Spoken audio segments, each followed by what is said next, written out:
বাকি কাগজগুলো আমি কালই রেডি করে পাঠিয়ে দেবো ম্যাডাম। ওকে। আজকের মতো আসি। আসসালামু আলাইকুম। ওয়ালাইকুম সালাম।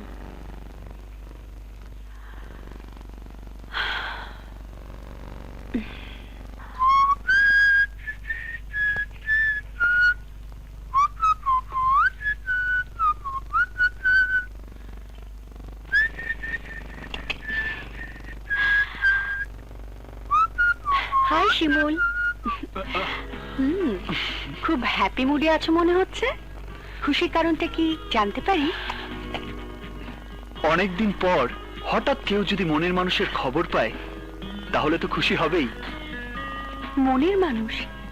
তোমার মনের মানুষটা আবার কে? মনে যে থাকে সেই তো মনের মানুষ। যা, তাই হয় নাকি? আমি যদি তোমার মনে থাকি তাহলে কি আমিও তোমার মনের মানুষ হব? অবশ্যই। দুষ্টুমি ছাড়ো তো।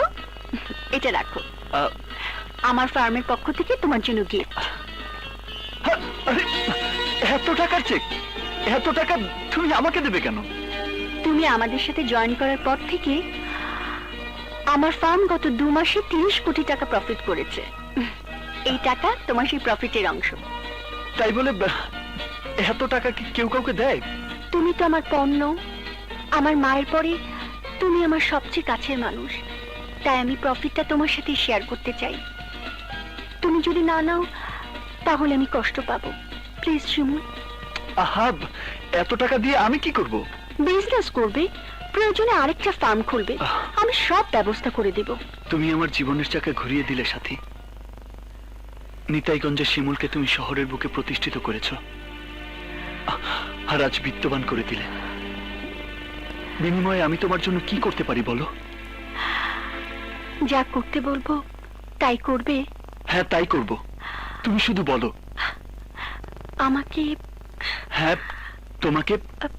আমাকে? হ্যাঁ, তোমাকে মিলির এনগেজমেন্ট পার্টিতে নিয়ে যেতে হবে। যাবে? যেতে পারি, তবে এই সাজে নয়। বাঙালি মেয়ের মতো যদি শাড়ি দিয়ে নিজেকে সাজাতে পারো তাহলে। কেন, এই ড্রেসে আমাকে ভালো লাগছে না? না না, লাগবে না কেন?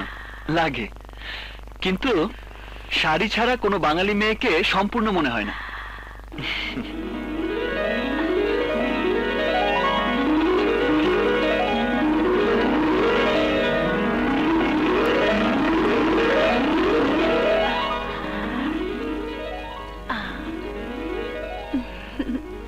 আসছি, আর মাত্র 1 মিনিট।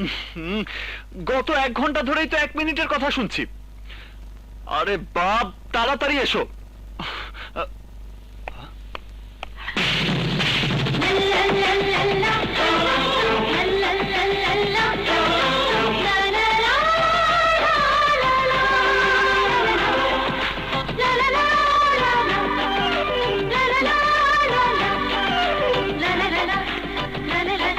শাড়ি পরে অভ্যস্ত নই তো, তাই একটু দেরি হয়ে গেল। কেমন লাগছে বললে না? অপূর্ব। থ্যাঙ্কস। আমরা কি এখন যেতে পারি? Of course.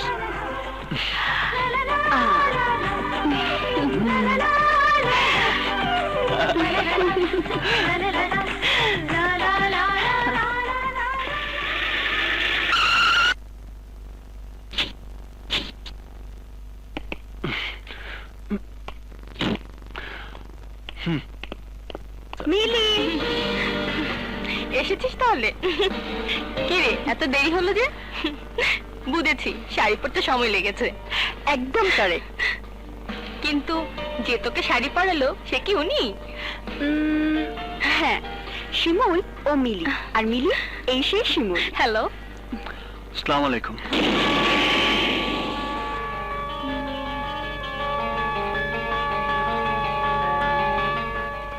আপনাকে কোথায় যেন দেখেছি। না ম্যাডাম, আপনি হয়তো অন্য কারোর সাথে আমাকে মিলিয়ে ফেলেছেন। আমি আপনার সাথে এই প্রথমবার পরিচিত হচ্ছি। মিলি, তোর হাতে যে আংটি পরাবে তাকে তো দেখছি না। ওই তো কথা বলছে। পলাশ, আয় পলাশ।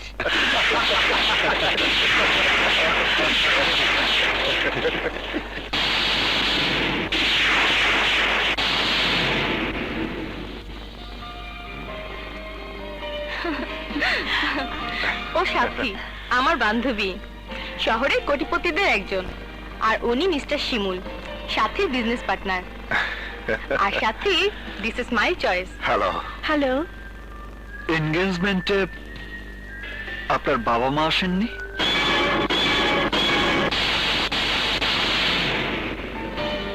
ওর বাবা ইংল্যান্ডে ওদের শপিং কমপ্লেক্সের কনস্ট্রাকশনের কাজে ব্যস্ত আছেন, কিন্তু বিয়েতে আসার চেষ্টা করবেন। Well, very good.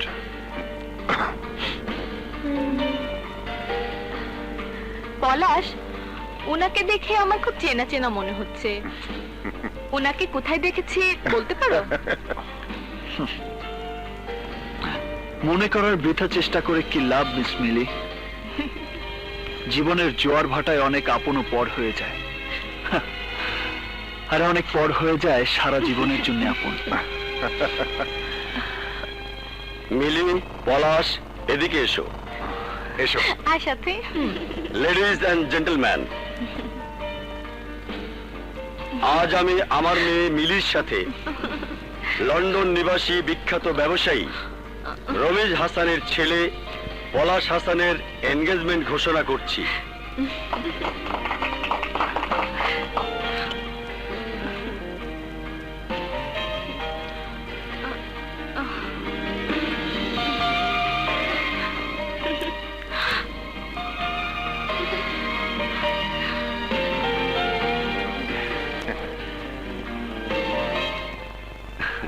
আমি আসছি।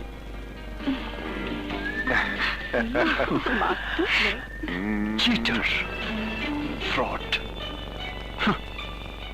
লন্ডনে বাবা থাকেন, তোমার মতো চিটার বাংলাদেশে আর একটিও খুঁজে পাওয়া যাবে না। কি কানে কানে কি কথা হচ্ছে? বিজনেস, বিজনেসের আলাপ। হ্যাঁ, business, business, export, import. Hi Rocky, America থেকে আমার ফ্রেন্ড এসছে, চলো। সরি, এক মিনিট, এসো। তুই থাক। আচ্ছা। সাথে চলো। কিন্তু পার্টি তো মাত্র শুরু হয়েছে। আমার ভালো লাগছে না, চলো। ওকে। হ্যাঁ, স্ট্রেঞ্জ।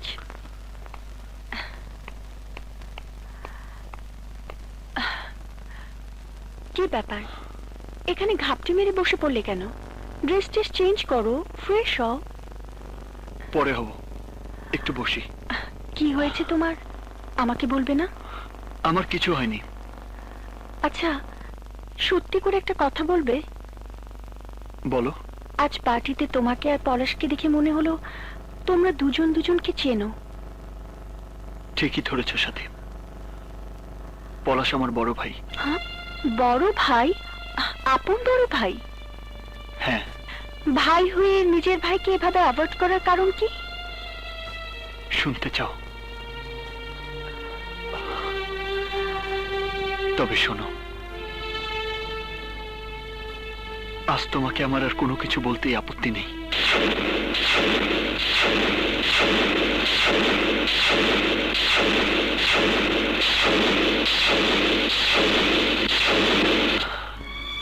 তাই ভাই হয়েও সে আমাকে ভাই বলে স্বীকার করতে নারাজ। কারণ কারণ বৃত্তের মোহ তাকে অন্ধ বানিয়ে দিয়েছে, আর আমাকে বানিয়েছে চোর। দুঃখ করো না শিমুল, অপরাধ তোমার নয়। অপরাধ যদি কেউ করে থাকে তাহলে সে তোমার ভাই করেছে। বাবা মাকে কষ্ট দিয়ে দুনিয়াতে কেউ সুখ করতে পারে না শিমুল। তুমি দেখে নিও, পলাশের শাস্তি একদিন হবে। কিন্তু তাই বলে তুমিও তো তোমার মা বাবার উপর সুবিচার করছো না। কি বলছো সাথে? এতদিন হয়ে গেল গ্রাম ছেড়ে এসেছো, একটিবারও কি তোমার বাবা মায়ের খোঁজ নিয়েছো? সন্তান হিসেবে কি তাদের দেখাশোনার দায়িত্ব তোমার নয়?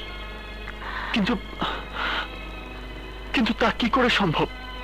আমি যদি গ্রামে যাই তাহলে গ্রামবাসী আমার বাবা মাকে গ্রাম থেকে বের করে দেবে, তাদের কষ্ট দেবে, কটু কথা বলবে। আমি সন্তান হয়ে সেই কষ্ট কিভাবে সহ্য করব?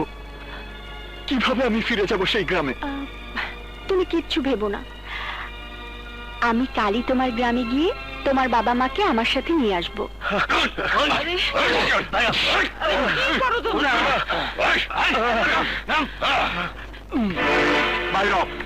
বাইরে কইতাছি, আমার স্বামী অসুস্থ, একটু দয়া করেন বাবা, একটু দয়া করেন।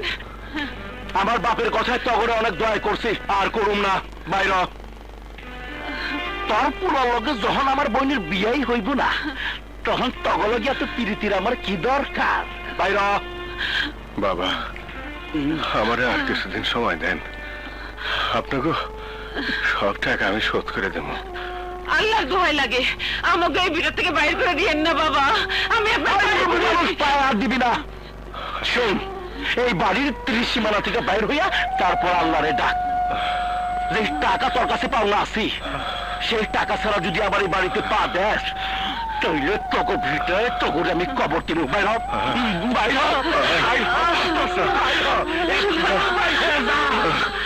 চলো না।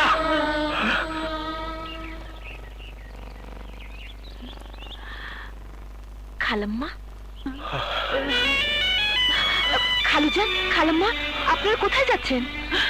দুলু যোদ্ধারা আমাকে আর বাপ দাদা ভিটাতে থাকতে দিল না রে মা, তাই আমরা গ্রাম ছেড়ে শহরে চলে যেতেছি। গ্রাম ছেড়ে চলে যাচ্ছেন? কিন্তু যাবেন কোথায়? শহরে যাবো মা, পলাশের কাছে। বাকি জীবনটা পলাশের কাছেই কাটাই দেব। পলাশ ভাই ঠিকানা জানেন? এত বড় শহরে পলাশ ভাইকে খুঁজে পাবেন কিভাবে? ওর হোস্টেলে ঠিকানা আছে, সোজা হোস্টেলে যাবো। চলুন, আমি আপনাদের বাসে তুলে দেই। চলুন। চল মা।